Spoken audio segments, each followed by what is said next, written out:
Abu Talha radiallahu anh, Abu Talha, he was one of the greatest Ansar. And he had many properties. One of his properties was a garden, a huge garden, right across the Masjid al-Nabawi. When the ayah was revealed, لَن تَنَالُوا الْبِرَّ حَتَّى تُنْفِقُوا مِمَّا تُحِبُّونَ, you will not attain better until you spend from what you love. Abu Talha came to Rasulullah sallallahu alayhi wa sallam, and he said, Ya Rasulullah, Allah said that we will not attain righteousness until we spend from what we love. And I love this garden and I want to donate it fi sabilillah. Allahu Akbar. Allahu Akbar. Yani what we call right now one of the most expensive real estate on earth, across the street from the Masjid al-Nabawi. So Abu Talha told Rasulullah sallallahu alaihi wasallam, I want to give it fi sabilillah, because I want to be from the people who are applying this ayah. Subhanallah. So Rasulullah sallallahu alayhi wasallam, he told him, what a profitable deal. What a great deal, Ya Abu Talha. The way you're thinking, Abu Talha, is amazing, subhanallah. What a great deal that you have done with Allah subhanahu wa ta'ala. And then Rasulullah sallallahu alayhi wasallam, he said, I think you should spend it on your nearest relatives. So Abu Talha took that piece of land and divided it between his relatives. Allahu Akbar. And the hadith is in Sahih Muslim. Allahu Akbar. Charity.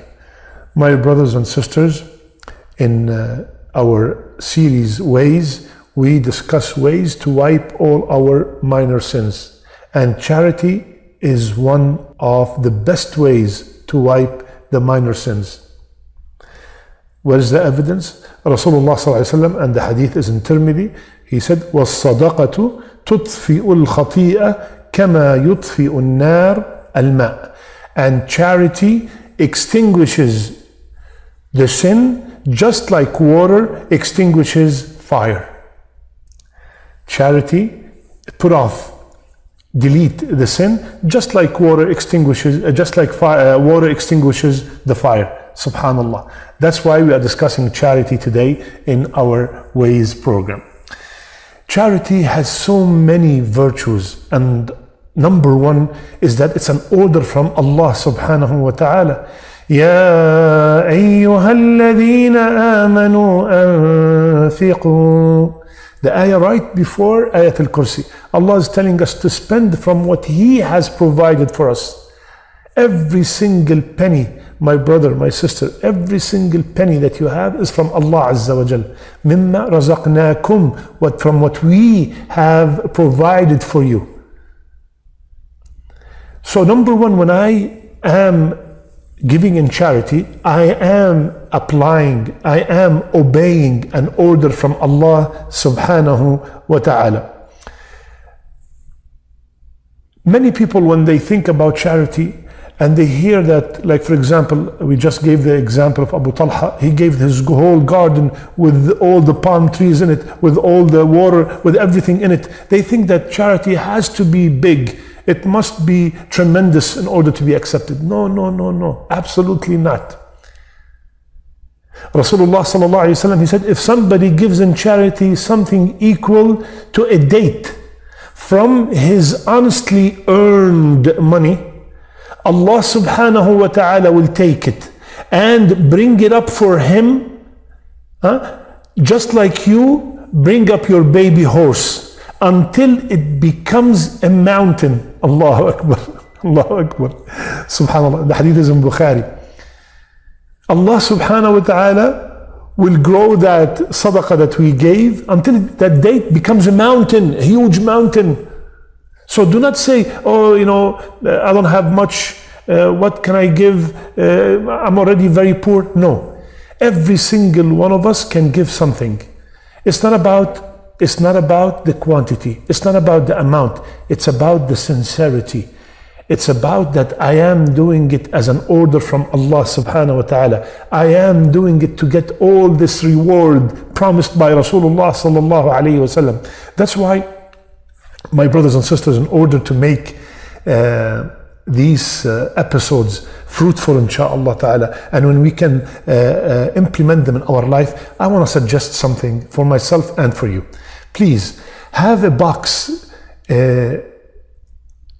next to your bed, on your desk, anywhere, and I'm going to give you a sample. I'm going to show you on the screen a sample of that box. Look at this beautiful box, very simple box, and write on the box the hadith of Rasulullah sallallahu alaihi wasallam: charity does not decrease your wealth. Because every time you see that, because sometimes the shaitan comes and tells you, oh, you have the rent coming, you have this coming, you have that coming, this is only your allowance.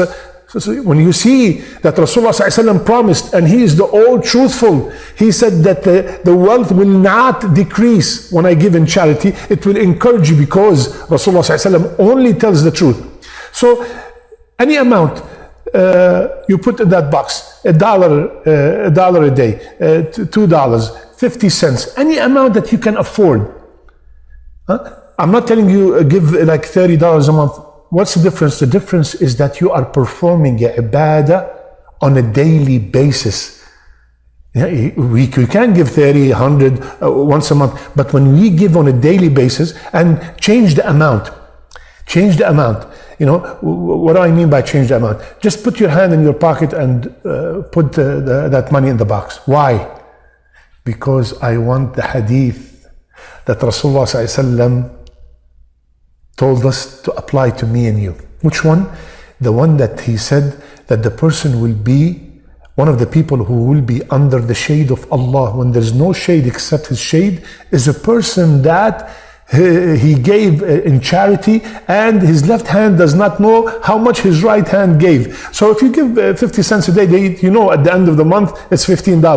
But when you give different amounts, you just take it at the end of the month and you give it to an orphan, you give it to a poor person, you give it to any noble cause. Subhanallah. And you do that on a daily basis and you distribute it on a monthly basis, or whatever is good for you. But get into the habit of donating on a daily basis. And please encourage our children to apply that from a young age. Wallahi, they will never forget you if they get that habit. Listen to this. Rasulullah sallallahu alaihi wasallam was sitting one day and Abu Dharr radiallahu anhu came and sat next to him.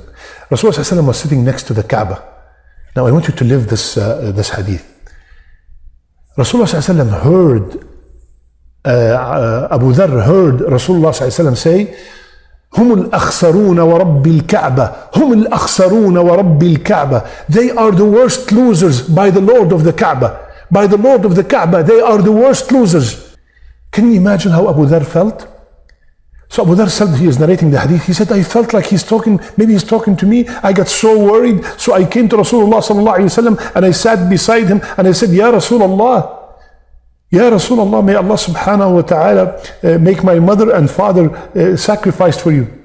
What do you mean? Who are these people that you are swearing by Allah that they are losers? This is very scary.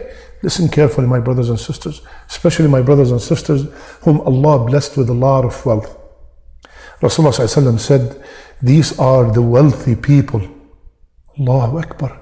They are the wealthy people.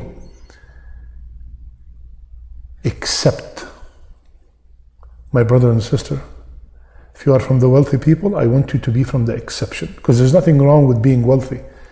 Rasulullah ﷺ said, they are the losers. Who are they? They are the wealthy people, except the ones who spend like this and like this and like this.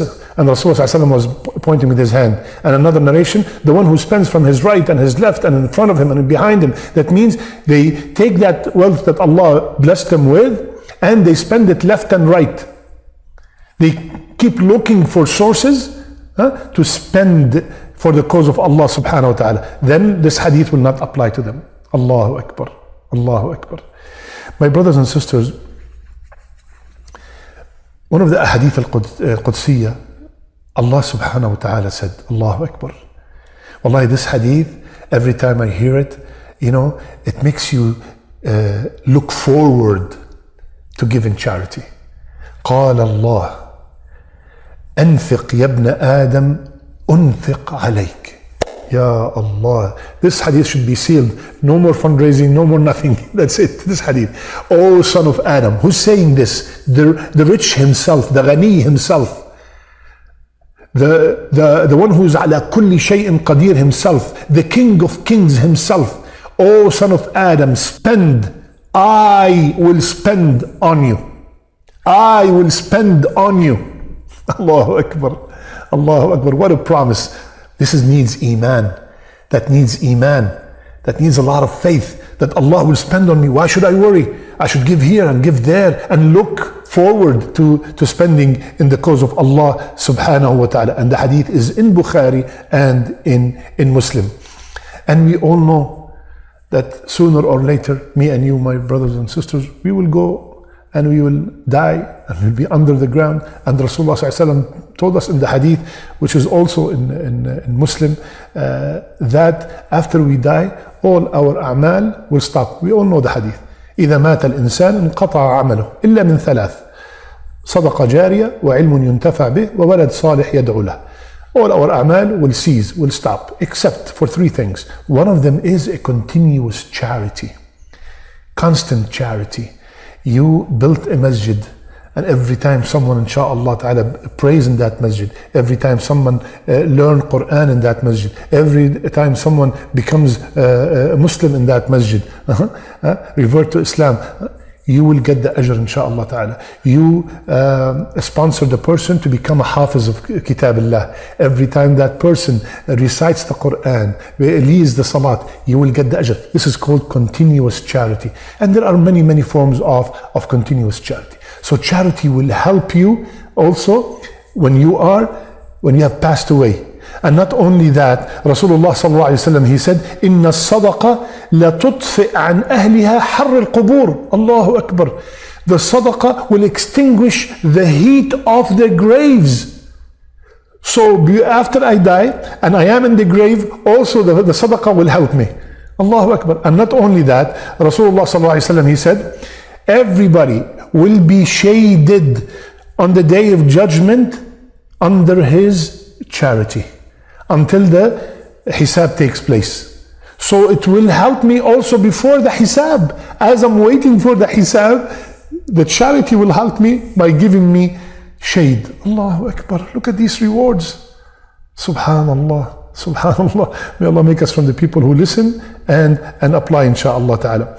So my brothers and sisters, anytime you're going through any kind of hardship, and you want Allah subhanahu wa ta'ala to ease that hardship, okay, give in charity with the intention, Ya Allah, this amount of money, Ya Allah, cure my son, Ya Allah, make me pass in an exam, or whatever you're going through. The sadaqah also helps in achieving or relieving any kind of hardship also. So the virtues of sadaqah are tremendous, are so many, subhanallah. I just mentioned few, but because of our topic is that the sadaqah eliminates. So if you ever fell into committing a sin, immediately one of the ways to wipe that sin is to give sadaqah with the intention, Ya Allah, I wronged myself, I did this, I did something wrong, I committed that sin, Ya Allah, this sadaqah, Ya Allah, please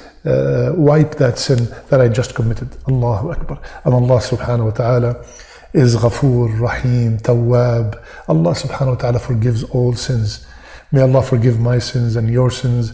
May Allah subhanahu wa ta'ala make us from the people who listen and apply. Please don't forget that sadaqah box, insha'Allah ta'ala, and tell others about it, insha'Allah, so we could all, bi'idhnillah, benefit. May Allah gather me and you under His shade when there is no shade except His shade. May Allah make my last words and your last words La ilaha illallah. Ameen ya Rabbil Alameen. I love you all for the sake of Allah. Subhanakallahumma bihamdik. Nashhadu an la ilaha illa ant. Nastaghfiruka wa natubu ilayk.